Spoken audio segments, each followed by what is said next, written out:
जय हिंद साथियों, नमस्कार। मैं नीतीश चंद्रा आप सभी के समक्ष उपस्थित हो चुका हूं एक बार फिर से daily test competition view learning academy के टेस्ट में। आज हम 8 सेक्शंस के प्रश्नों को आपके समक्ष डिस्कशन करने के लिए रूबरू आपसे हुए हैं।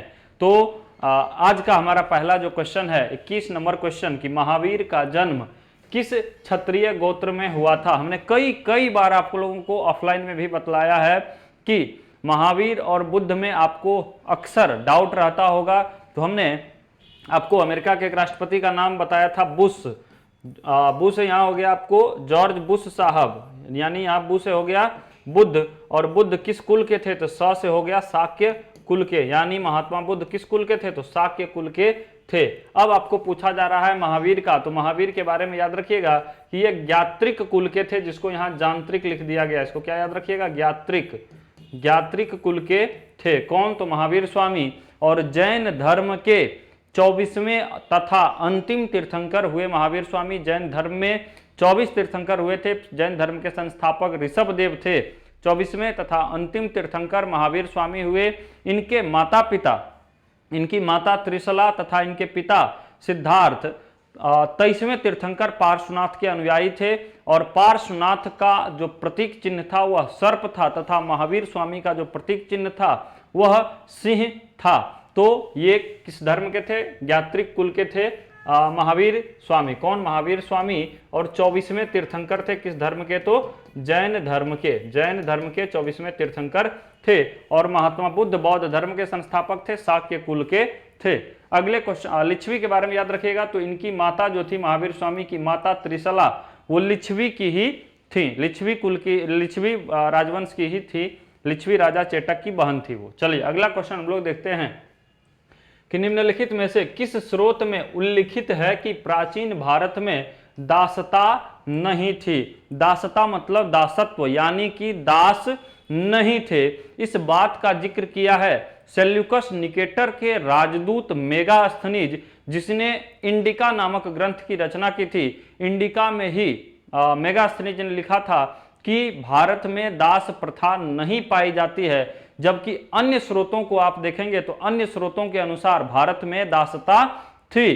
तो मेगास्थनीज की इंडिका से इस बात का जिक्र मिलता है कि यहाँ दासता नहीं थी। अर्थशास्त्र की बात करें तो इसकी रचना कौटिल्य ने की थी, जो चंद्रगुप्त मौर्य के क्या थे? प्रधानमंत्री थे।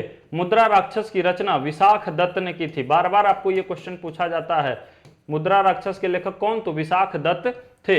वायु पुराण किस वंश से संबंधित है? तो वायु पुराण आपको गुप्त राजवंश से संबंधित जानकारी देता है। किससे? गुप्त राजवंश से संबंधित जानकारी देता है। आंसर आपका हो जाएगा यहां मेगास्थनीज की इंडिका। मेगास्थनीज के बारे में हमने आपको बतलाया कि ये सेल्यूकस निकेटर का राजदूत था। और सेल्यूकस निकेटर कौन था? तो सेल्यूकस निकेटर सिकंदर यानी अलेक्जेंडर का थल सेनापति था। अगले क्वेश्चन की तरफ हम लोग बढ़ते हैं।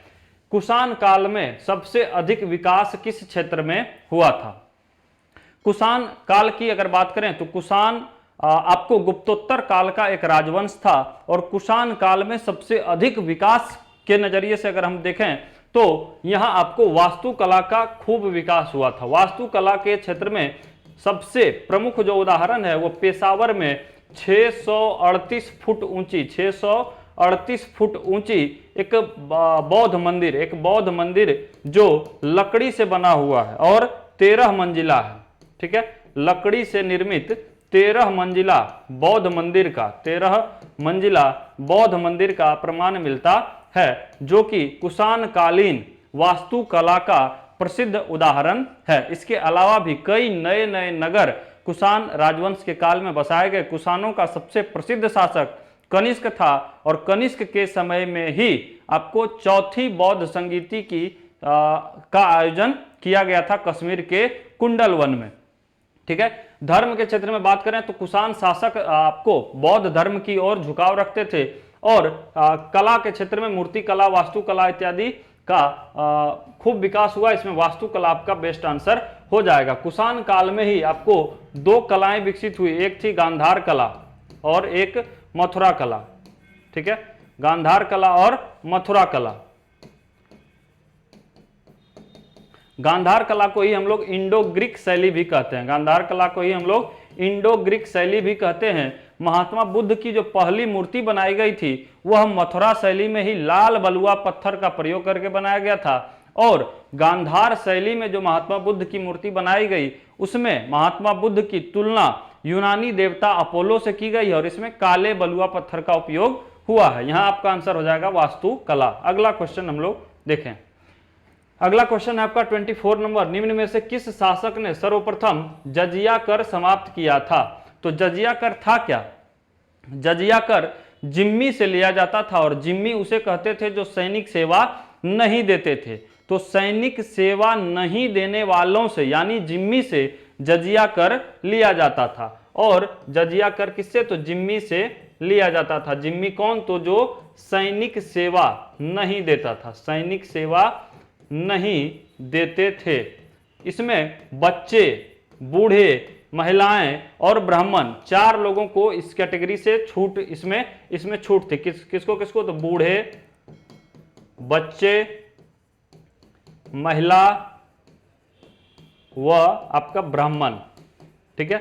इन 4 प्रकार के लोगों को इसमें से छूट थी। और जजिया करके भारत में शुरुआत की बात करें तो मोहम्मद बिन कासिम जो अरब आक्रांता था, इसके द्वारा ही भारत में पहली बार जजिया कर को इंट्रोड्यूस किया गया। और जजिया कर को भारत में पहली बार समाप्त किसने किया? तो अकबर के द्वारा, मुगल शासक अकबर के द्वारा 1564 में जजिया कर। 1562 में इसने दास प्रथा को भी समाप्त किया था। 1562 में अकबर ने दास प्रथा को समाप्त किया। 1563 में अकबर ने तीर्थ यात्रा कर को समाप्त किया, तीर्थ यात्रा कर को समाप्त किया। और 1564 में आपको जजिया कर को भी अकबर ने समाप्त कर दिया था। जो भारत में सबसे पहले जजिया कर को समाप्त करने वाला शासक हुआ कौन? अकबर, मुगल बादशाह था। यहां आपका आंसर हो जाएगा अकबर।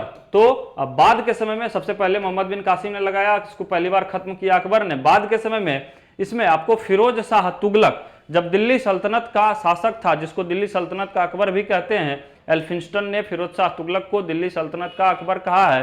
तो फिरोज शाह तुगलक ने पहली बार ब्राह्मणों पर जजिया कर लगाया था, और अकबर ने फिर पूरी तरह से समाप्त किया। उसके बाद फिर से औरंगजेब ने 1679 में जजिया कर लगाया था, और भारत में अंतिम बार यानी सबसे लास्ट मोहम्मद शाह ने जजिया कर को समाप्त किया था। तो ये आपका जजिया कर का पूरा लफड़ा था, जो कि आपको समझ में आ गया होगा। अगला क्वेश्चन है आपको दबादत खाने नहीं, ये होगा इबादत खाना। क्या होगा? इबादत खाने का निर्माण। इबादत खाने का निर्माण किसने करवाया था? तो इबादत खाने का निर्माण 1575 में फतेहपुर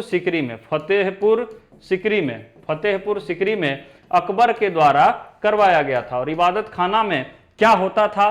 तो सभी धर्मों के लोग बैठ करके धर्म क्या है इस पर डिस्कशन करते थे। प्रारंभ में अकबर केवल सुन्नी मुसलमानों को ही इसमें शामिल होने देता था, लेकिन बाद के समय में इसमें अनेक धर्म के लोगों को भी आमंत्रित किया गया, और धर्म से संबंधित चर्चाएं इसमें होती थी। अकबर की बात करें तो अकबर प्रारंभ में शेख अब्दुल नबी नामक एक इस्लामी संत का भक्त हुआ करता था, और यहां तक भी इतिहासकार लिखते हैं कि शेख अब्दुल नबी के खड़ाऊ जो था, उसका जो जूता था, उसको अकबर ने अपने सर पर रखा था। इतना बड़ा भक्त था। लेकिन बाद में धर्म की जिज्ञासा को अकबर की जब धर्म की जिज्ञासा बढ़ी तो उसने इस पर चर्चा करने के लिए 1575 में इबादत खाने की स्थापना की थी। इसके अलावा एक महजर की घोषणा, जो कि अकबर का ही धार्मिक सुधार था, महजर की घोषणा भी पूछा जाता है।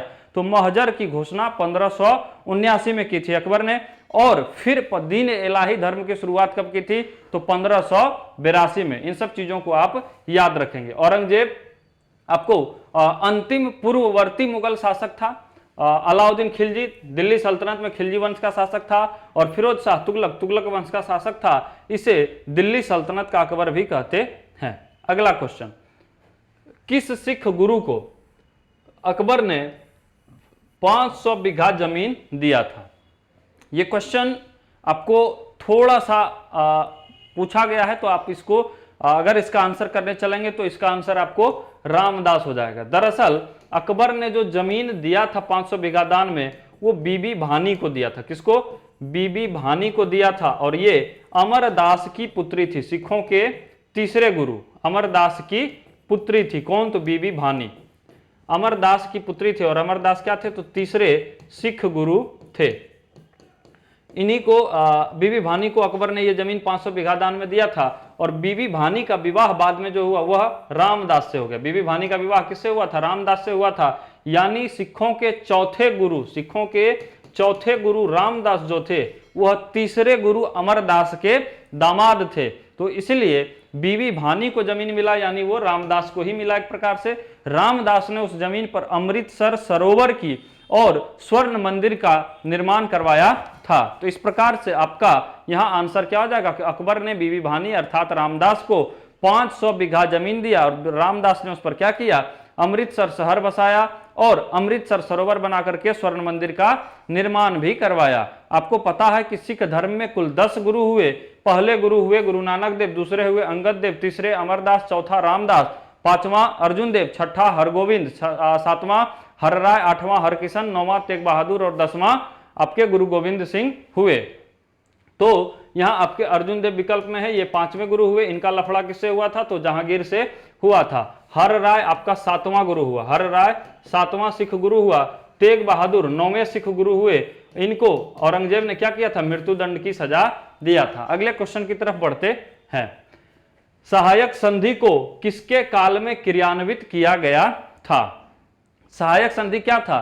तो दो आपसी राज्यों के बीच सुरक्षा का वादा था। सिंपल भाषा में कहें तो दो राज्यों के बीच अगर किसी प्रकार का लड़ाई झगड़ा होता है तो उसको उस स्थिति में आपको एक राज्य को सुरक्षा का आश्वासन देने के तौर पर सहायक संधि की शुरुआत की गई थी। सहायक संधि की अगर शुरुआत की बात करें तो 1765 में ही सबसे पहले अवध राज्य के साथ यह हुआ था। लेकिन वास्तविक अगर सहायक संधि के शुरुआत की बात करें तो यह 1798 में पहली बार हैदराबाद के साथ साइन किया गया था। और वास्तविक सहायक संधि की शुरुआत जो 1798 में हुई उस समय आपको लॉर्ड वेलेजली, कौन? वेलेजली था भारत का वायसराय। कौन? वेलेजली था उस समय भारत का वायसराय। सबसे पहले 1798 में हैदराबाद ने साइन किया। 1799 में आपको मैसूर और तंजौर ने किया।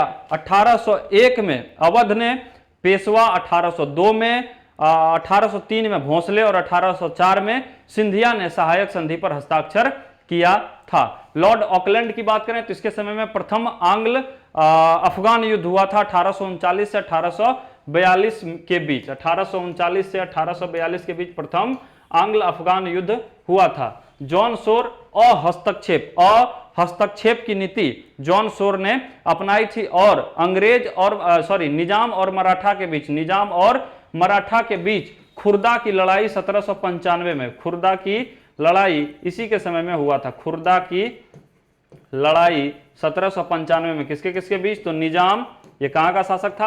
आपको हैदराबाद का, और किसके बीच? तो मराठा के बीच, निजाम और मराठा के बीच। कार्नवालिस की बात करें तो नागरिक सेवा का जनक और पुलिस सेवा का जनक था। बढ़ते हैं अगले क्वेश्चन की तरफ।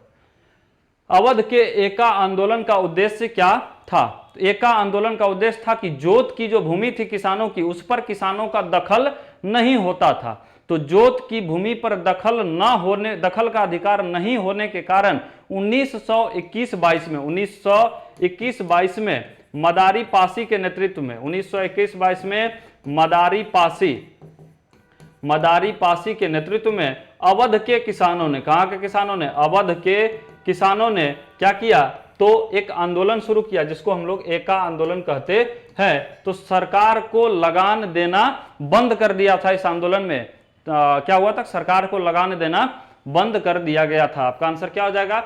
ए नंबर ऑप्शन। अगला क्वेश्चन, निम्नलिखित में से किसने 1872 में नेटिव मैरिज एक्ट को पारित करने में महत्वपूर्ण भूमिका निभाई थी?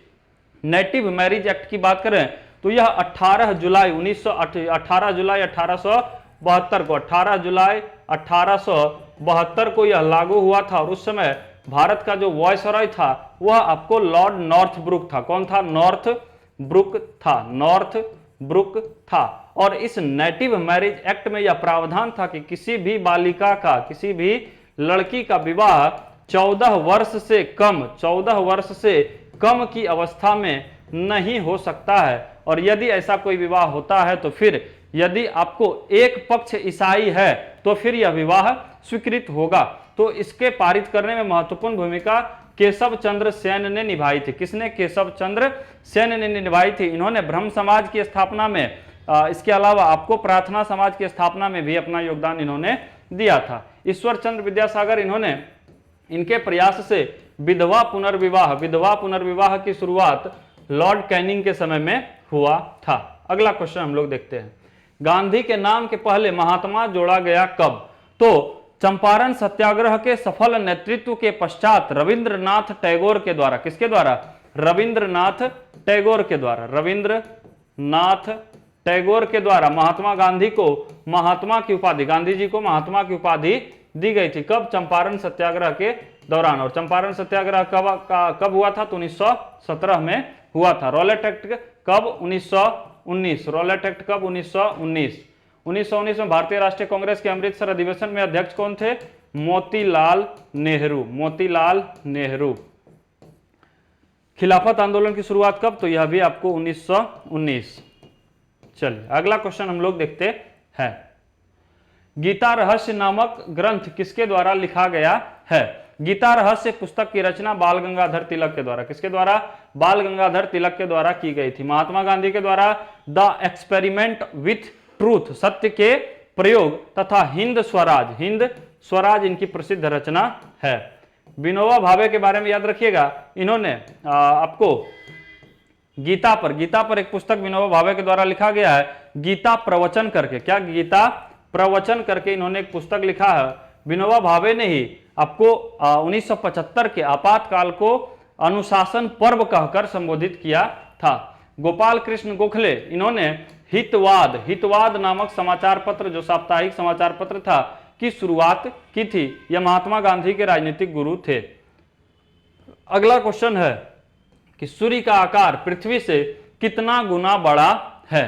तो सूर्य का आकार पृथ्वी से 109 गुना बड़ा है। कितना? 109 गुना बड़ा है। और सूर्य क्या है? तो सूर्य एक तारा है। सूर्य क्या है? सूर्य एक तारा है जो सौर मंडल का मुखिया या सौर मंडल के प्रधान के रूप में अस्तित्व में है।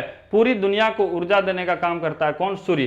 तो पृथ्वी से सूर्य की दूरी अगर आपको पूछा जाए तो 14.96 करोड़ किलोमीटर, 14.96 करोड़ किलोमीटर पृथ्वी तथा सूर्य के बीच की दूरी है। लेकिन दो ऐसी स्थिति आती है जब सूर्य और पृथ्वी एक दूसरे से सबसे निकट और सबसे दूर भी होता है। तो 3 जनवरी को सूर्य और पृथ्वी एक दूसरे से सबसे निकट होता है, इसको उपसौर कहते हैं। इस दौरान सूर्य और पृथ्वी के बीच की दूरी 14.70 करोड़ किलोमीटर तथा 4 जुलाई को अपसौर की स्थिति होती है, जब पृथ्वी सूर्य से सर्वाधिक दूरी पर होता है। और इस दौरान दूरी जो होता है वह 15.2 करोड़ किलोमीटर के आसपास होता है। तो यहां आपका आंसर क्या हो जाएगा? 109 गुना हो जाएगा। अगला क्वेश्चन, निम्नलिखित में से कौन सा जोड़ा सही है? कहता है केन्या में कैंपोस है। तो ये क्या है? गलत बात है। कंपोस घास का मैदान कहां है? कंपोस घास का मैदान आपको केन्या में नहीं है। कैंपोस में ये नहीं है। तो ये आपको कहां है? कैंपोस आपको हो जाएगा उत्तरी अमेरिका के यूएसए और कनाडा में, उत्तरी अमेरिका के यूएसए और कनाडा के क्षेत्र में। ठीक है, सॉरी, कंपोस आपका हो जाएगा, कंपोस्ट केन्या नहीं होगा। उसके बाद अर्जेंटीना देखिएगा, अर्जेंटीना में आपको पंपास है। पंपास कहाँ है? अर्जेंटीना में है। तो ये आपका क्या है? यह सुमेलित है। सवाना कहाँ है? तो सवाना अफ्रीका में है। सवाना घास का मैदान कहाँ है?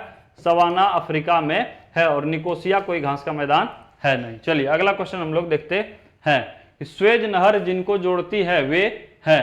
तो स्वेज नहर आपको भूमध्य सागर और लाल सागर को जोड़ता है। 169 किलोमीटर इसकी लंबाई है। उत्तरी छोर पर इसके उत्तरी छोर पर स्वेज पोर्ट है। कौन सा? स्वेज पोर्ट है। और दक्षिणी पर आपको पोर्ट सईद है। क्या है? पोर्ट सईद है। चलिए अगला क्वेश्चन हम लोग देखते हैं। शिवालिक पहाड़ियां निम्न में से किसका हिस्सा है? शिवालिक पहाड़ियों की अगर बात करें तो आपको ट्रांस हिमालय, बृहद हिमालय, उसके बाद लघु हिमालय और शिवालिक हिमालय, ये हिमालय के 4 क्या है वर्गीकरण है, जिसमें से ट्रांस हिमालय या परा हिमालय को हिमालय का हिस्सा नहीं माना जाता है। ठीक है, इसके अलावा हम अगर 3 प्रमुख श्रेणियों की बात करें तो उसके बाद कौन सा आता है, वृहद हिमालय, वृहद हिमालय। ठीक है, इसके बाद आपका बृहद के बाद आता है लघु हिमालय, या इसी को हम लोग हिमाचल हिमालय भी कहते हैं। और सबसे बाह्यतम श्रेणी जो है और सबसे नवीनतम श्रेणी, सबसे बाह्यतम और सबसे नवीनतम श्रेणी वह शिवालिक हिमालय का है। तो शिवालिक पहाड़ियां किसका हिस्सा है, शिवालिक पहाड़ी हिमालय का हिस्सा है। अरावली क्या है, तो विश्व की सबसे प्राचीन अवशिष्ट पर्वत श्रेणी है। और अरावली का सबसे ऊंचा पर्वत चोटी कौन सा है, तो गुरु शिखर है, 1722 मीटर ऊंचा है। पश्चिमी घाट को हम लोग सह्याद्री के नाम से भी जानते हैं। और सतपुड़ा आपको उत्तर में अगर आप देखेंगे तो उत्तर भारत और दक्षिण भारत के बीच विभाजन का जो काम करता है वह विंध्य पर्वत करता है। विंध्य पर्वत के बाद नर्मदा नदी, फिर आपका देखेंगे यहाँ पे तो सतपुड़ा पर्वत श्रेणी है। और उसकी सबसे ऊंची चोटी कौन सी है, तो धूपगढ़ है। कौन सी है, धूपगढ़ है। चलिए अगला क्वेश्चन हम लोग देखते हैं। कौन सा जोड़ा गलत है, कौन सा जोड़ा क्या है, तो गलत है। कहता कोटा राजस्थान में है, चंबल नदी के किनारे है, तो ये सही है।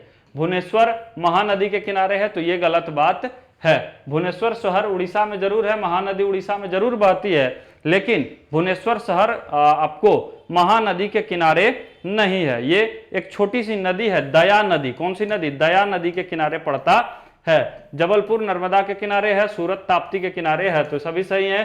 कौन जोड़ा गलत है, तो भुवनेश्वर वाला जोड़ा गलत है। अगला क्वेश्चन, भारत के किस राज्य में कहवा, रबर तथा तंबाकू सभी की कृषि की जाती है, तो कहवा की सबसे ज्यादा खेती और कुछ मात्रा में रबर की भी खेती, और दिए गए राज्यों में सबसे जो ऑप्शंस में है उसमें सबसे ज्यादा रबर की खेती कर्नाटक में होती है, तथा तंबाकू में भी दिए गए ऑप्शंस में से ये अग्रणी राज्य है। तो ये आपका क्या हो जाएगा, कर्नाटक हो जाएगा, कहवा, रबर तथा तंबाकू की खेती के लिए। कर्नाटक में जो कहवा की खेती होती है, कहवा की अगर बात करें तो कॉफी, ये क्या है, एक पेय पदार्थ है। कॉफी क्या है, एक पेय पदार्थ है। और कॉफी बीज से प्राप्त होता है, किससे, बीज से प्राप्त होता है। और सबसे उत्तम किस्म की जो कॉफी है वह अरेबिका कॉफी है। सबसे उत्तम कॉफी कौन सी है, तो अरेबिका कॉफी है।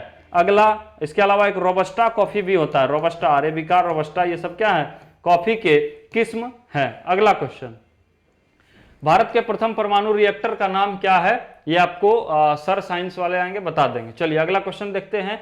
एक निर्वाचित संविधान सभा द्वारा भारत के संविधान का निर्माण करने का प्रस्ताव किया गया था। तो भारत के संविधान के निर्माण करने का प्रस्ताव क्रिप्स मिशन द्वारा, क्या पूछा जा रहा है आपको, प्रस्ताव कह रहा है, केवल क्या कह रहा है, प्रस्ताव किसने किया था, तो क्रिप्स मिशन के द्वारा किया गया था। क्रिप्स मिशन कब, 1942 में आया था। क्रिप्स मिशन 1942 में आया था। इसके अध्यक्ष स्टैफोर्ड क्रिप्स थे, लेकिन इसके प्रस्ताव को, स्टैफोर्ड क्रिप्स इसके क्या थे, अध्यक्ष थे। क्रिप्स मिशन के प्रस्तावों को आपको भारतीय राष्ट्रीय कांग्रेस ने और इसके अलावा आपके मुस्लिम लीग ने, दोनों ने ठुकरा दिया था। बाद में जो भारत में संविधान सभा बनी थी वह 1946 में कैबिनेट मिशन की सिफारिश पर बनी थी, लेकिन प्रस्ताव सबसे पहले किसने, तो प्रस्ताव पारित किया था, प्रस्ताव किया था किसने, क्रिप्स मिशन के द्वारा किया गया था। साइमन कमीशन नवंबर 1927 में इसका गठन हुआ था और 3 फरवरी 1928 को यह भारत आया था। और साइमन कमीशन के ही विरोध में लाला लाजपत राय का निधन हो गया था। अगला क्वेश्चन, केंद्र सूची का विषय कौन सा है, तो जनगणना केंद्र सूची का विषय है। राज्य सूची का विषय कौन सा है, पुलिस और सार्वजनिक व्यवस्था। समवर्ती सूची आपको जनसंख्या नियंत्रण और परिवार नियोजन। अवशिष्ट विषय अंतरिक्ष अनुसंधान से संबंधित है। तो अवशिष्ट विषय का उल्लेख किस अनुच्छेद में है, अनुच्छेद 248 में है। और यह वैसा विषय है जो आपको केंद्र सूची, राज्य सूची और समवर्ती सूची में से किसी में शामिल नहीं है। अवशिष्ट सूची जो लिया गया है, अवशिष्ट विषय का प्रावधान कनाडा के संविधान से अपनाया गया है। ठीक है, समवर्ती सूची आपको ऑस्ट्रेलिया के संविधान से लिया गया है। केंद्र सूची में 98 विषय हैं, राज्य सूची में 59 विषय है और समवर्ती सूची में आपको 52 विषय वर्तमान में है। आपका आंसर क्या हो जाएगा, 3, 1, 4 और 2, ए नंबर कूट विकल्प आपका आंसर हो जाएगा। अगला क्वेश्चन, संसदात्मक शासन व्यवस्था में शासन व्यवस्था की दो प्रणालियां, एक संसदात्मक और एक अध्यक्षात्मक होता है। संसदात्मक में होता क्या है कि विधायिका का कार्यपालिका पर नियंत्रण होता है, जबकि अध्यक्षात्मक शासन व्यवस्था में विधायिका और कार्यपालिका के बीच सेपरेशन यानी अलगाव की स्थिति होती है। तो संसदात्मक शासन व्यवस्था में आपको क्या हो जाएगा, यहाँ विधायिका का कार्यपालिका पर नियंत्रण होता है, और एक आपका कौन सा है, तो अध्यक्षात्मक शासन प्रणाली है। संसदात्मक शासन प्रणाली में देखिएगा कि यहाँ प्रधानमंत्री मुख्य होता है, प्रधानमंत्री सबसे अहम रोल में होते हैं, जबकि अध्यक्षात्मक शासन व्यवस्था में राष्ट्रपति मुख्य भूमिका में होता है, और अध्यक्षात्मक शासन व्यवस्था में विधायिका और कार्यपालिका में सेपरेशन होता है, विधायिका व कार्यपालिका में अलगाव होता है। ठीक है, तो आपका आंसर क्या हो जाएगा, यहाँ आंसर आपका डी नंबर विकल्प हो जाएगा। अगला क्वेश्चन, निम्नांकित में से किन्हें सर्वोच्च न्यायालय ने मौलिक अधिकार के रूप में मान्यता दिया है। मौलिक अधिकार क्या है, तो भारतीय संविधान का मैग्ना कार्टा इसको कहा जाता है। भाग 3 में ये वर्णित है। भाग 3 में लिया कहां से गया है, तो अमेरिकी संविधान से लिया गया है। अनुच्छेद आपको 12 से 35 में मौलिक अधिकार का जिक्र है। तो आवास का अधिकार आपको अनुच्छेद 21 के तहत, अनुच्छेद 21 के तहत आवास का अधिकार, सोने का अधिकार, खाने का अधिकार, स्वच्छ जल, स्वच्छ हवा, शिक्षा वगैरह का अधिकार क्या है, विदेश यात्रा का भी अधिकार आपको सभी अनुच्छेद 21 के तहत प्राप्त है। निजता का अधिकार भी अनुच्छेद 21 के तहत प्राप्त है। जबकि समान कार्य के लिए समान वेतन, ये आपको डीपीएसपी यानी राज्य के नीति निर्देशक तत्व का हिस्सा है। और नीति निर्देशक तत्व की बात करें तो ये भाग 4 में है, अनुच्छेद 36 से 51 में इसका जिक्र है, अनुच्छेद 36 से 51 में। और राज्य के नीति निर्देशक तत्व का सिद्धांत कहां से लिया गया है, तो यह आपको आयरलैंड से अपनाया गया है। यहां आपका आंसर क्या हो जाएगा, 1 तथा 2। अगला क्वेश्चन है कि कैबिनेट का तात्पर्य क्या होता है। मंत्री परिषद में जो मंत्री होते हैं उसमें सबसे उच्चतम स्तर पर जो होता है वह होता है कैबिनेट मिनिस्टर। कौन होता है, कैबिनेट मंत्री। इसी में आपका एक प्रकार होता है स्वतंत्र प्रभार का। क्या होता है, स्वतंत्र प्रभार का। यदि किसी मंत्री को स्वतंत्र प्रभार दे दिया जाए तो इसका तात्पर्य होता है कि यह कैबिनेट मंत्री के ही समकक्ष होता है। इसके अलावा आपका दूसरा जो मंत्री होता है वह होता है राज्य मंत्री। क्या होता है, राज्य मंत्री। और तीसरे प्रकार का जो मंत्री होता है वह होता है आपको उप मंत्री। उप मंत्री, कैबिनेट मंत्री, इसी में स्वतंत्र प्रभार का एक प्रकार होता है, राज्य मंत्री और उप मंत्री। तो कैबिनेट मिनिस्टर का तात्पर्य हुआ कि मंत्री परिषद में सर्वोच्च शक्तिशाली जो पद होगा, सबसे सक्षम व्यक्ति जो होगा अपने मंत्रालय का, वह कैबिनेट मिनिस्टर होता है। उसको कैबिनेट स्तर का मंत्री कहा जाता है। और केवल आपको कैबिनेट को ही, केवल कैबिनेट स्तर के मंत्रियों को अगर बोला जाए तो इसे हम लोग मंत्रिमंडल कहते हैं, इसे मंत्रिमंडल कहते हैं। जबकि कैबिनेट मंत्री, राज्य मंत्री और उप मंत्री सभी प्रकार के मंत्रियों के समूह को हम लोग मंत्री परिषद कहते हैं। क्या कहते हैं, मंत्री परिषद कहते हैं। शक्ति में अगर बड़ा बोले तो मंत्रिमंडल, और संख्या में सबसे बड़ा बोले तो मंत्री परिषद होगा। अगला क्वेश्चन,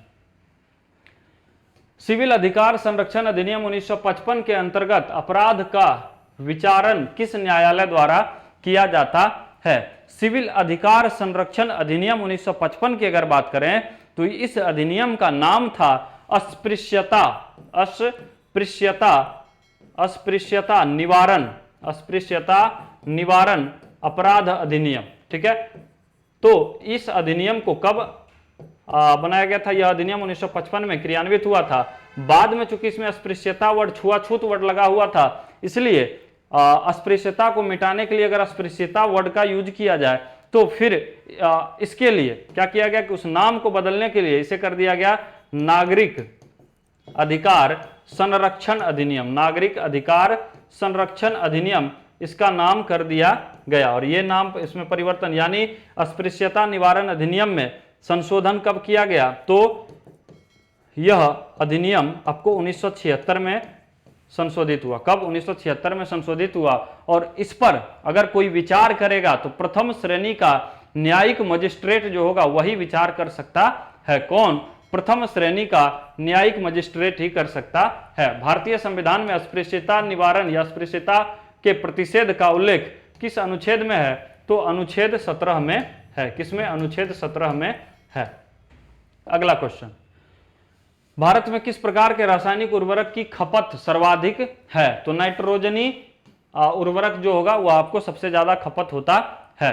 ये भी सर करवा देंगे डिस्कशन। चलिए अगला क्वेश्चन, राजस्व घाटे में से पूंजी परिसंपत्तियों के सृजन हेतु अनुदान को घटाने पर हम क्या पाते हैं? तो ये आपको सिंपल परिभाषा ही उठा के पूछ लिया, इसको हम लोग प्रभावी राजस्व घाटा कहते हैं। जब राजस्व घाटे में से पूंजी परिसंपत्ति का सृजन हेतु अनुदान को घटा लेते हैं तो क्या प्राप्त होता है? प्रभावी राजस्व घाटा प्राप्त होता है। ये परिभाषा ही है। अगला क्वेश्चन, निम्नलिखित में से कौन सा एक राष्ट्रीयकृत बैंक नहीं है? वर्तमान में राष्ट्रीयकृत बैंकों की संख्या 12 है। बैंक ऑफ बड़ौदा राष्ट्रीयकृत बैंक है, कैनरा बैंक राष्ट्रीयकृत बैंक है, पंजाब नेशनल बैंक राष्ट्रीयकृत बैंक है, लेकिन आईसीआईसीआई क्या है? यह निजी क्षेत्र का बैंक है। किसका? प्राइवेट सेक्टर बैंक यह है, प्राइवेट सेक्टर बैंक है। और एक समय में यह प्राइवेट क्षेत्र का सबसे बड़ा बैंक हुआ करता था, लेकिन आज भी अस्तित्व में है, लेकिन यह सबसे बड़ा बैंक प्राइवेट क्षेत्र का अब नहीं है। प्राइवेट क्षेत्र का अब जो सबसे बड़ा बैंक है वह एचडीएफसी बैंक हो गया है। अगला क्वेश्चन, इनसाइड ट्रेडिंग संबंधित है किससे?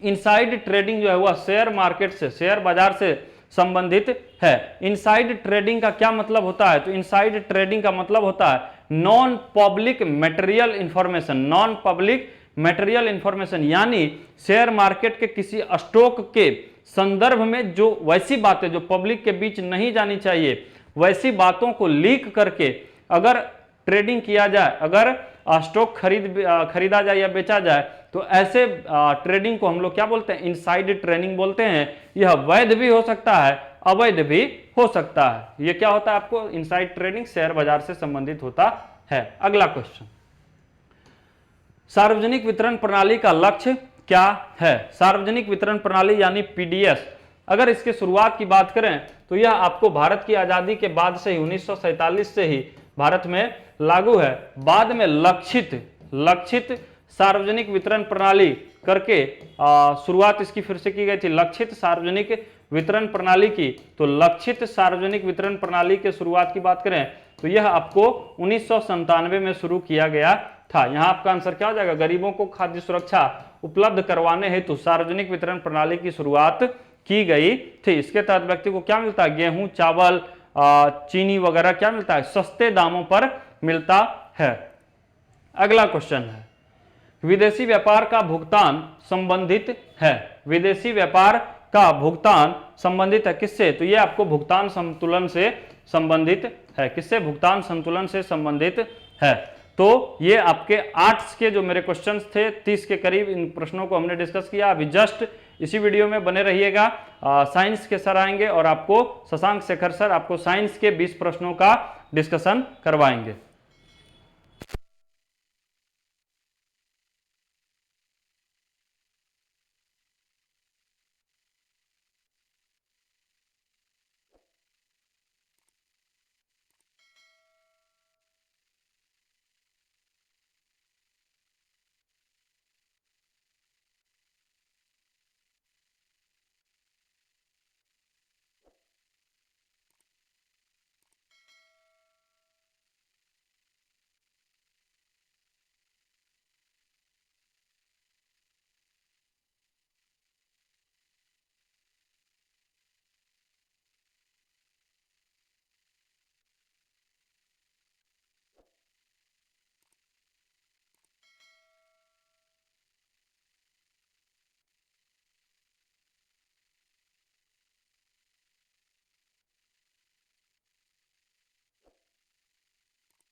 बच्चे, इसके द्वारा हम लोग क्या मापते हैं? तो हृदय की धड़कन की माप की जाती है। हृदय की ध्वनि सुनने के लिए, हृदय की ध्वनि सुनने के लिए स्टेथोस्कोप, स्फेग्नोमैनोमीटर। बच्चे, इसके द्वारा हम रक्तचाप मापते हैं। और आप सभी बच्चों को पता है कि रक्तचाप कितना होता है? तो 120/80 होता है। 120 कितना होगा? 80 होगा। लक्स मीटर के द्वारा हम प्रकाश की तीव्रता मापते हैं और कैरोटोमीटर द्वारा सोने की शुद्धता मापते हैं। दो बातें यहाँ पर बच्चे सोने की शुद्धता आप सभी बच्चों को पता है कि सोने की शुद्धता कैरेट में मापी जाती है और एक कैरेट बराबर कितना होता है, तो 200 मिलीग्राम होता है। बच्चे लक्स मीटर के द्वारा हम क्या मापेंगे, प्रकाश की तीव्रता। और प्रकाश की तीव्रता क्या होती है कि प्रकाश की तीव्रता याद रखना बच्चे, प्रकाश की तीव्रता क्या होती है, तो एकदम ध्यान में रखिएगा, तीव्रता आई बराबर क्या होगा, आई बराबर क्या होगा, तो बच्चे प्रकाश ऊर्जा यानी एनर्जी, ठीक है, आपको ये जो है light energy upon area into time होता है और इसका यूनिट होता है वॉट पर मीटर स्क्वायर। एकदम ध्यान में रखिएगा बेटा। चलिए स्फिग्नोमेनोमीटर, जैसा कि मैंने बताया कि रक्तदाब मापेंगे और सही रक्तदाब कितना होता है 120/80। और यह भी ध्यान में रखना है कि स्टेथोस्कोप जो है किस सिद्धांत पर काम करता है, तो एकदम ध्यान में रखिएगा स्टेथोस्कोप, आपको स्टेथोस्कोप किस सिद्धांत पर काम करेगा, तो यह आपको ध्वनि के पहले अधिरोपण, ध्यान में रखिए बेटा, अधिरोपण नहीं रहेगा, अधिरोपण सुपरपोजिशन ऑफ साउंड वेव्स, या अगर नहीं रहेगा ये तो किस पर निर्भर करेगा, तो ये निर्भर करेगा आपको इको मतलब प्रतिध्वनि पर पहले। लेकिन क्या मारेंगे, तो पहले हम खोज लेंगे क्या बच्चे, ध्वनि का अधिरोपण, सुपरपोजिशन ऑफ साउंड वेव्स हम ढूंढ लेंगे, तब जाकर के आप क्या करेंगे, तो प्रतिध्वनि मारेंगे। तो ये ध्यान में आप रखिएगा, बार बार आपको इस तरह के प्रश्न आपसे पूछे जाएंगे, ध्यान में रखिएगा बेटा। तो आंसर क्या होगा, ए का 3 नंबर, तो ए का 3 नंबर यानी सी आपका आंसर हो जाएगा। चलिए बेटा आगे देखते हैं। एक ट्रक है बच्चे, ध्यान दीजिएगा, एक ट्रक, एक कार और एक मोटरसाइकिल की गतिज ऊर्जाएं समान है और समान अवरोधक बल लगाए जाते हैं। बच्चे आपको पता है कि change in kinetic energy is, ठीक है, इज इक्वल्स टू, ठीक है, work done, change in kinetic energy is equals to work done. अगर आपको, ठीक है, ऊर्जा समान लगेगा तो आपका वर्क डन समान होगा, ध्यान में रखिए बच्चे। और वर्क डन क्या होता है, F.S होता है, एकदम ध्यान में रखिएगा। अब देखिए पहले ट्रक के लिए, एक्स ट्रक के लिए क्या होगा, तो बच्चे आपको पता है, ठीक है, आपको एक ट्रक के लिए कह रहे हैं, ट्रक के लिए क्या होगा, तो W बराबर F इंटू एक्स, ठीक है, ये देखिए W1। उसी तरह से W2 बराबर क्या होगा, F इंटू वाई, किसके लिए, तो कार के लिए। ध्यान दीजिएगा, देखिए कितना आसान है सवाल बनाना। और W3 बराबर क्या हुआ, F इंटू वाई, ध्यान दीजिए बच्चे, F इंटू जेड कर लीजिए, अब क्या कह रहा है कि देखिए आपका समान अवरोधक बल समान है तीनों में, यानी W1, ठीक है, W1 और W2 W3 में, ठीक है, F समान है, तो क्या होगा, X Y और Z समान होगा, क्योंकि चेंज इन काइनेटिक एनर्जी क्या होता है, तो आपको याद रखना है ये कार्य ऊर्जा प्रमेय है। तो W1 बराबर W2 बराबर W3 और बच्चे ये क्या हो जाएगा, F इंटू एक्स बराबर F इंटू वाई बराबर क्या होगा, F इंटू जेड। देखिए सब में बल समान है, तो X बराबर Y बराबर क्या होगा, Z, यानी आपको दूरी जो तय करेगा वो भी आपका समान होगा। आंसर हो जाएगा सी नंबर। बच्चे एकदम आसान सवाल है। क्या मैंने कहा यहां पर कि देखिए क्या होता है, किसी वस्तु द्वारा किसी वस्तु के गतिज ऊर्जा में परिवर्तन, किसी वस्तु के गतिज ऊर्जा में परिवर्तन, एकदम ध्यान में रखिएगा बच्चे, गतिज ऊर्जा में परिवर्तन क्या होता है, तो आपको किए गए कार्य के बराबर होगा, किए गए कार्य के बराबर होता है, कार्य के बराबर होता है, एकदम ध्यान में रखिएगा बेटा, बराबर होता है। ये देखिए बन गया, आपको यहां से कंसेप्ट डेवलप हो गया और आप एकदम याद रखेंगे इसको। देखिए किस तरह से मैंने बनाया है कि किसी वस्तु द्वारा किया गया कार्य, किसी वस्तु के गतिज ऊर्जा में परिवर्तन किए गए कार्य के बराबर होता है। तो इसके आधार पर आप तुरंत बना लेंगे बच्चे, एकदम याद रखिएगा, न तो द्रव्यमान पर निर्भर करेगा, न तो, ठीक है, आपको वेग पर निर्भर करेगा, आपको एकदम x बराबर y बराबर z हो जाएगा। चलिए नेक्स्ट देखते हैं। यदि पृथ्वी का गुरुत्वाकर्षण बल अचानक लुप्त हो जाए, बच्चे आपको पता है W बराबर क्या होता है, m इंटू जी होता है, और आपको पता है कि अगर गुरुत्वीय त्वरण, ध्यान दीजिए बच्चे, आपको g लुप्त हो जाए, g लुप्त हो जाए, यानी ये जीरो हो जाए, तो बच्चे आपको पता है कि भार ये जीरो हो जाएगा, लेकिन द्रव्यमान यानी m हमेशा क्या होगा, तो बच्चे नियत ही रहेगा, चेंज नहीं होगा। तो यहां खोजिए, वस्तु का भार शून्य हो जाएगा परंतु द्रव्यमान वही रहेगा। ए नंबर मारिएगा आंसर। क्या मारिएगा बेटा? तो ए नंबर आप आंसर करेंगे। बहुत बहुत इंपॉर्टेंट है और आपको याद भी रखना है। चलिए अच्छी बात है, नेक्स्ट देखते हैं क्वेश्चन क्या कह रहा है। यहां देखिए एक है और यहां पर थोड़ा सा और जान लेते हैं बच्चे। वस्तु का भार मैंने आपको बताया, भार होता क्या है। तो वस्तु का भार, भार बराबर बल और बल बराबर पृथ्वी द्वारा वस्तु को अपने केंद्र की ओर खींचने में, ठीक है, लगा बल होता है। पृथ्वी द्वारा वस्तु को ठीक है खींचने में, बच्चे क्या करने में? खींचने में बल को हम क्या कहते हैं? तो खींचने में बल को हम क्या कहेंगे? तो बच्चे इसे ही हम ठीक है भार कहेंगे। भार हमेशा, भार का मात्रक क्या होगा? एकदम याद रखिएगा, भार दो चीज, मात्रक क्या होगा? तो मात्रक इसका न्यूटन होगा और एसआई मात्रक बच्चे। और भार मापेंगे किसके द्वारा? मापेंगे किसके द्वारा? कमानीदार तुला द्वारा।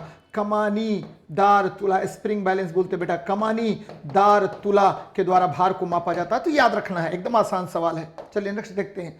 एक इलेक्ट्रॉनिक पुंज को फास्फोरस कोटेड पर्दे पर फोकस कर प्रतिबिंब को पर्दे पर जनित करना क्या कहलाता है? रोस्टर स्कैन कहलाता है। बच्चे आपको पता होगा कि जब भी आप क्या करेंगे फास्फोरस कोटेड पर्दे पर, बच्चे फास्फोरस क्या होता है? फास्फोरस बताइए आप लोग, फास्फोरस परमाणु संख्या कितना होगा? तो परमाणु संख्या 15 होगा। बच्चे फास्फोरस जो है ये मुख्य रूप से दो प्रकार का होगा। कौन कौन? तो रेड फास्फोरस, लाल फास्फोरस, और ये काफी ज्वलनशील होता है बच्चे। नहीं बच्चे, ये ज्वलनशील नहीं होता है, लेकिन दिया सलाई में इसका यूज करते हैं, दिया सलाई में यूज करते हैं। याद रखना है, दिया सलाई में प्रयोग किया जाता है, में प्रयोग करते हैं। लेकिन दूसरा देखिए, दूसरा क्या होता है? तो बच्चे उजला फास्फोरस होता है, उजला फास्फोरस होता है। और ये उजला या क्या कहिए, उजला या पीला भी कह सकते हैं बच्चे, पीला कह सकते हैं या पीला कह सकते हैं। और ये काफी अधिक क्या होता है? ज्वलनशील होता है। यहां देखिए क्वेश्चन क्या कर रहा है। एक इलेक्ट्रॉनिक पुंज को फास्फोरस कोटेड, बच्चे फास्फोरस कोटेड पर्दा है,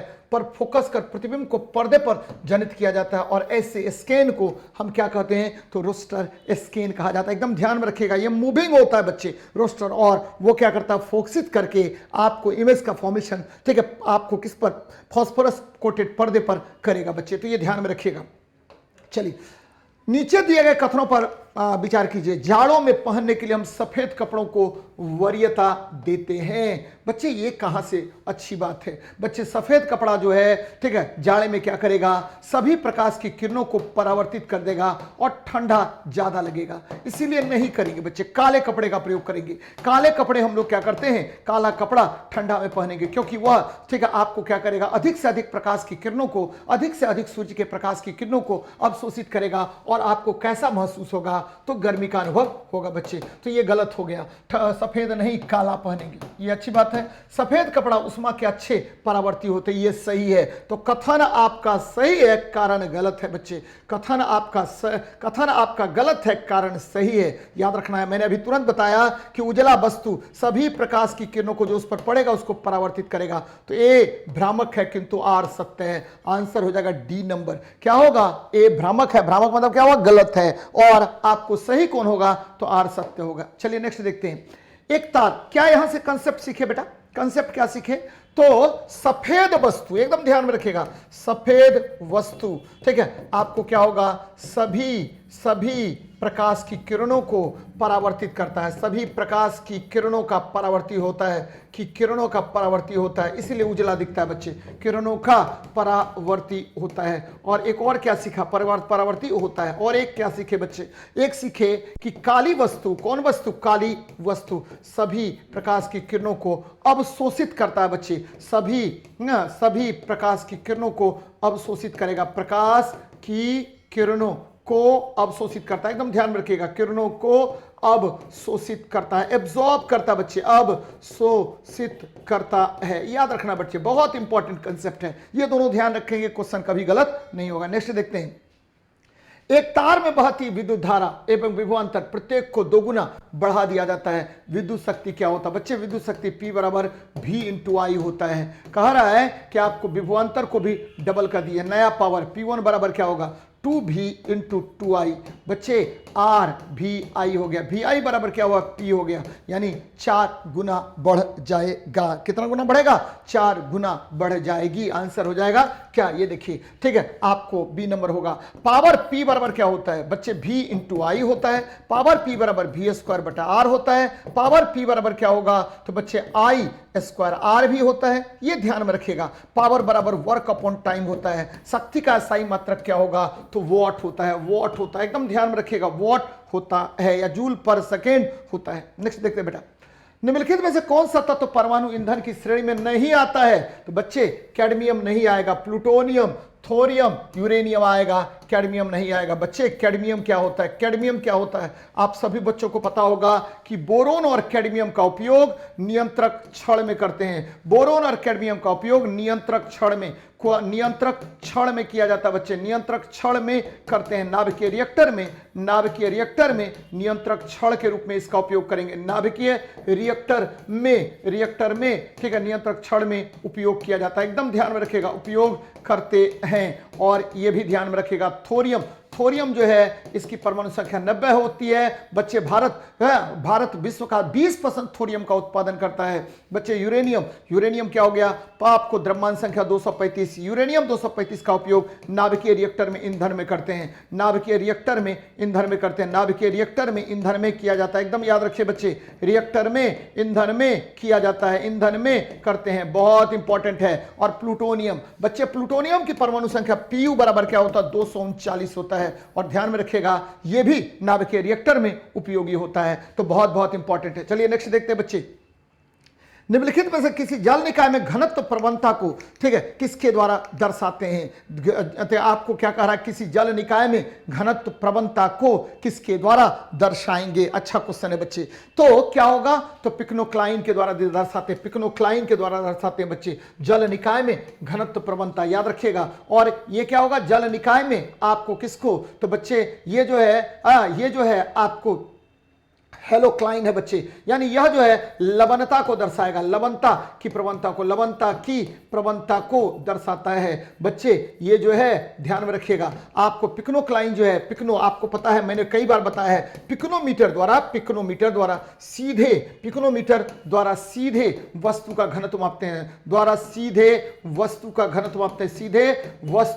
का घनत्व मापा जाता है, एकदम ध्यान में रखिएगा, कई बार मैंने आपको बताया घनत्व मापते हैं, ठीक है। इसके द्वारा किसी वस्तु का क्या मापेंगे, घनत्व मापेंगे। थर्मोक्लाइन क्या होता है बच्चे, टेम्परेचर डिफरेंस, यानी जलीय निकाय में, ठीक है, तापांतर जो होता है, तापांतर को हम क्या बोलेंगे, तो थर्मोक्लाइन बोलते हैं। जबकि लवणता की प्रवणता को क्या बोलेंगे, हेलोक्लाइन बोलेंगे बच्चे। तो ये ध्यान में आपको रखनी चाहिए। चलिए नेक्स्ट देखते हैं बच्चे, क्रोमेटोग्राफी की तकनीक का प्रयोग किसमें करते हैं, तो एक मिश्रण से पदार्थों को अलग करने की यह प्रक्रिया होती है। और आपको मैंने कई बार बताया है कि बच्चे फूड इंडस्ट्री में सबसे ज्यादा आपको इसका उपयोग करते हैं, फूड इंडस्ट्री में, ठीक है, उपयोग होता है किसका बच्चे, तो क्रोमेटोग्राफी का, ठीक है, उपयोग होता है। ये मिश्रण को अलग अलग करने की एक प्रक्रिया है बच्चे, एकदम ध्यान में रखिएगा, रंगीन से कोई लेना देना नहीं है। मिश्रण को जब हम आपको क्या अधिशोषण विधि द्वारा, कौन सा विधि, अधिशोषण विधि, एडजॉर्प्शन प्रोसेस द्वारा, अधिशोषण विधि द्वारा अलग करते हैं, तो इस विधि को अधिशोषण विधि द्वारा क्या करेंगे, अलग करते हैं बच्चे। तो इसी को क्या कहते हैं, अलग करते हैं, तो इसे ही कहा जाता है क्रोमेटोग्राफी तकनीक। ध्यान में रखना, बहुत इंपॉर्टेंट क्वेश्चन है।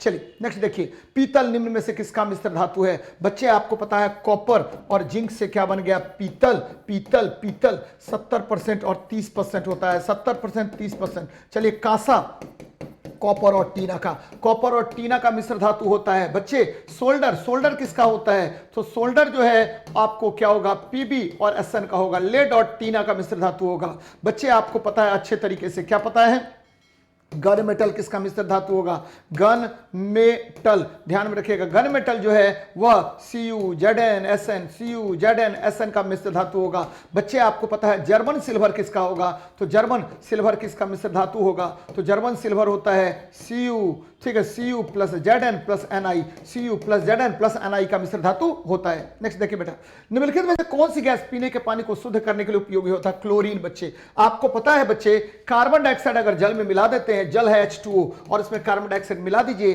तो जल अम्लीय हो जाएगा और ये देखिए ये कार्बोनिक अम्ल का निर्माण कर लेगा, कार्बोनिक अम्ल का निर्माण कर लेता है, कार्बोनिक अम्ल बना लेता है और इसको क्या बोलते हैं? कार्बोनेटेड ड्रिंक्स, कार्बोनेटेड ड्रिंक्स कहते हैं, ड्रिंक्स कहते हैं बच्चे, कार्बोनेटेड ड्रिंक्स का निर्माण हो गया। तो ये ध्यान में रखिएगा। और हीलियम, हीलियम क्या है? तो बच्चे हीलियम जो है आपको पता है गोताखोर ऑक्सीजन और हीलियम का मिश्रण ले जाता है बच्चे। गोताखोर जल में किसको ले जाएगा? गोताखोर, एकदम ध्यान में रखिएगा। गोताखोर ठीक है ले जाता है ऑक्सीजन और हीलियम के मिश्र धातु को, मिश्रण को ले जाता है बच्चे। फ्लोरीन, फ्लोरीन, फ्लूओरीन, फ्लूओरीन बच्चे, फ्लोरीन जो है ये क्या है? सर्वाधिक विद्युत ऋणात्मकता वाला तत्व है। सर्वाधिक विद्युत ऋणात्मकता, विद्युत ऋणात्मकता किसका होता है? तो बच्चे सर्वाधिक विद्युत ऋणात्मकता जो है वो फ्लोरीन का होता है। और कार्बन डाइऑक्साइड तो मैंने बताया है CO2, CO2, CO2। चलिए आगे देखते हैं क्या कह रहा है। निम्न में से कौन सुमेलित नहीं है? शुष्क बर्फ, ठोस कार्बन डाइऑक्साइड। सही है बेटा, याद रखिएगा सॉलिड कार्बन डाइऑक्साइड को हम शुष्क बर्फ कहते हैं। चलिए, मस्टर्ड गैस रासायनिक युद्ध में प्रयुक्त होने वाला विषैला द्रव होता है। एकदम सही है बच्चे, ठीक है। हाँ, ये सबसे पहले प्रथम विश्व युद्ध में यूज हुआ था। और ये किसका बना होता है? तो प्रथम विश्व युद्ध में इसका यूज किए थे, विश्व युद्ध में इसका प्रयोग किए थे बच्चे, एकदम ध्यान में रखिएगा। और ये भी ध्यान में रखना है कि ये किसका बना होता है? सल्फर और क्लोरीन के बने मिश्र धातु होते हैं, क्लोरीन के बने मिश्र धातु होते हैं, बने मिश्र धातु है, मैं बोलते बने यौगिक है बच्चे, बने यौगिक हैं। कौन? तो आपका मस्टर्ड गैस। टेफ्लॉन, फ्लोरीन युक्त बहुलक है, फ्लोरीन युक्त बहुलक, एकदम सही है बच्चे।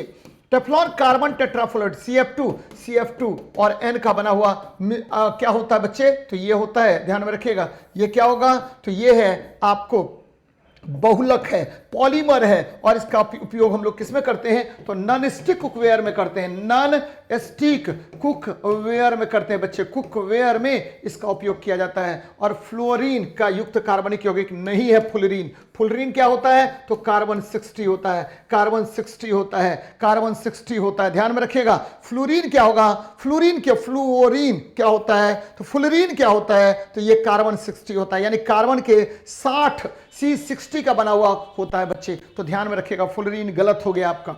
नेक्स्ट देखते हैं, भारत में कार्बोफ्यूरेन, मिथिल पैराथियोन, फोरेट और ट्राइजोफॉस के इस्तेमाल की आशंका से देखा जाता है। यह रसायन किस रूप में इस्तेमाल किया जाता है? बच्चे बहुत अच्छा क्वेश्चन है, बहुत अच्छा क्वेश्चन है। और इसका उपयोग हम लोग करते हैं कृषि में पीड़कनाशी के रूप में, कृषि में पीड़कनाशी के रूप में यूज करते हैं बच्चे, ध्यान में रखिएगा। कार्बोफ्यूरेन लिख लीजिएगा, मेथिल पेरिथियोन बच्चे, फोरेट और ट्राइजोफॉस का इस्तेमाल, ठीक है बच्चे, किसमें? कृषि में पीड़कनाशी में किया जाता है। फल को पकाने में किसका यूज होता है? फल को पकाने में किसका यूज होगा? तो आप सभी बच्चों को पता होगा पहले से ही, एसिटिलीन गैस का यूज करते हैं बच्चे। प्रसाधन सामग्री में नमी बनाए रखने वाले कारक के रूप में हम लोग किसका यूज करते हैं? तो बच्चे एसीटोन का प्रयोग करते हैं, एसीटोन का प्रयोग करते हैं। तो ये ध्यान में रखिएगा। चलिए, फल परिपक्वन कारक क्या होता है बच्चे? जिस फल में जितना अच्छा पैक्टीन की मात्रा होती है उतना ही अच्छा वो फल पकता है। चलिए नेक्स्ट देखते हैं,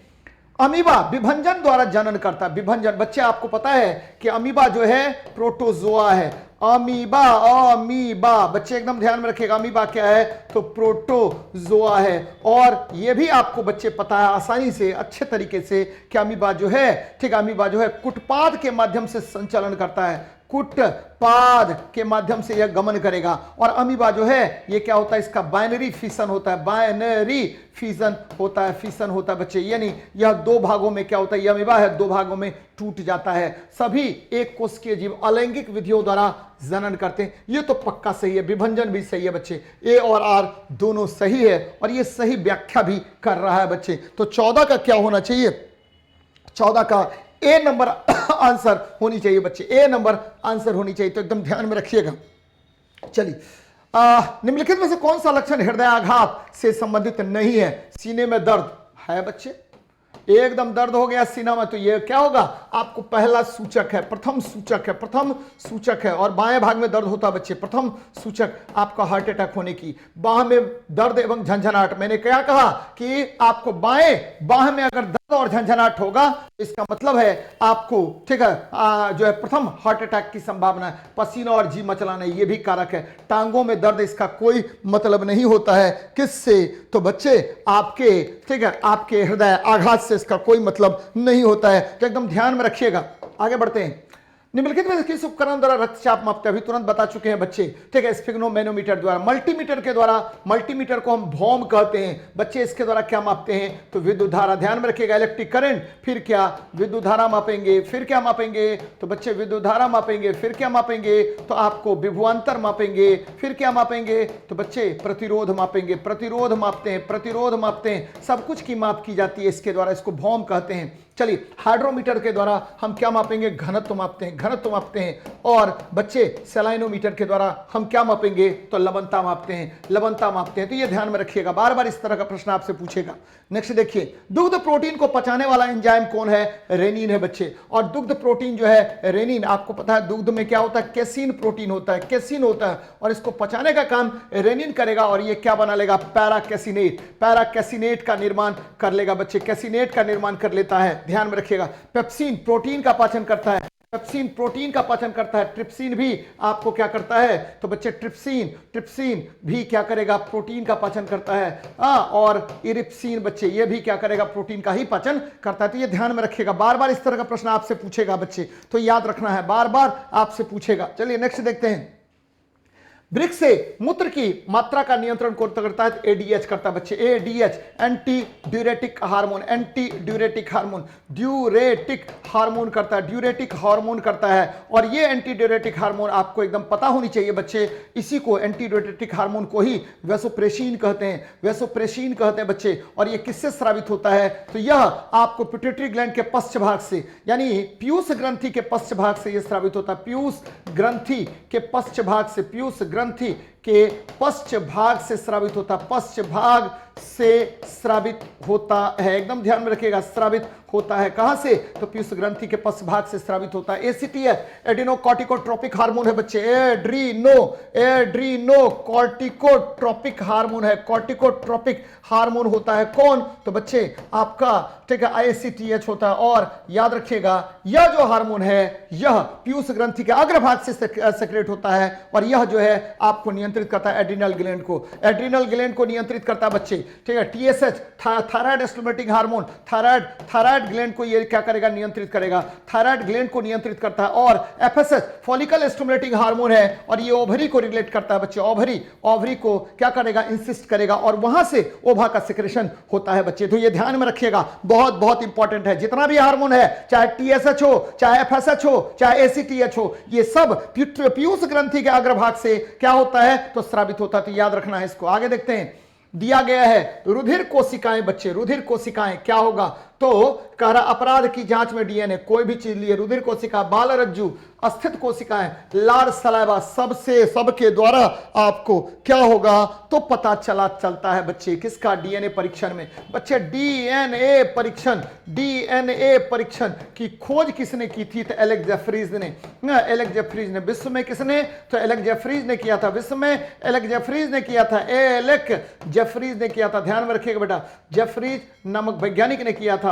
और अगर बात करें भारत में, तो भारत में किया था, ध्यान में रखिएगा, भारत में किया था प्रोफेसर लाल सिंह ने, प्रोफेसर लाल सिंह नामक वैज्ञानिक ने किया था। तो याद रखना चाहिए इसको आपको। तो आंसर हो जाएगा 1 2 3 4 डीएनए परीक्षण में, ठीक है बच्चे। डीएनए परीक्षण में क्या होता है, डीएनए काटने के लिए जिस सीजर का प्रयोग करते हैं उसको बोलते हैं रेस्ट्रिक्टेड एंडोन्यूक्लिएज। याद रखिएगा, इसको डीएनए सीजर्स कहा जाता है, डीएनए की कैंची रेस्ट्रिक्टेड एंडोन्यूक्लिएज कहा जाता है। तो बच्चे एकदम ध्यान में रखिएगा, रेस्ट्रिक्टेड एंडोन्यूक्लिएज ये डीएनए सीजर कहलाएगा। चलिए, जीव मंडल आरक्षित परीक्षण क्षेत्र कौन सा होता है, बच्चे जीव मंडल अथवा आरक्षी परीक्षण क्षेत्र कौन सा होगा? तो जहां आनुवांशिक विभिन्नताएं होंगी उस स्थान को जीव मंडल आरक्षित क्षेत्र कहते हैं। आपको पता होगा कि बायोस्फीयर में क्या आता है, तो बायोस्फीयर में आपको तीनों मंडल आएंगे बच्चे, स्थल जल और क्या होगा, वायुमंडल। ये तीनों इस श्रेणी में आते हैं बच्चे, तीनों मिलकर के आपको जैव मंडल का निर्माण करता है। चलिए नेक्स्ट देखिए, तो ये हो ही गया है, ये हो गया, कौन सा बोला था? यहाँ देखिए नहीं मरा हुआ चिन्ह तो बता देंगे, 34, 35, 36, 37 और ये 38 बताया था बच्चे। ये देखिए, भारत के प्रथम परमाणु रिएक्टर कौन है? अप्सरा। बच्चे भारत का प्रथम परमाणु रिएक्टर कौन है? अप्सरा है। अप्सरा 1956 में इसकी स्थापना हुई थी। एकदम ध्यान में रखिएगा, अप्सरा ये है बच्चे, ध्यान में रखिएगा, अप्सरा है। और अगर बात करते कि भारत का प्रथम ऊर्जा रिएक्टर तारापुर में, भारत का प्रथम ऊर्जा रिएक्टर ये कहाँ है भाई साहब? तो ये भारत का प्रथम ऊर्जा रिएक्टर है कहाँ? तो बच्चे तारापुर महाराष्ट्र में स्थित है। चलिए आगे बढ़ते हैं।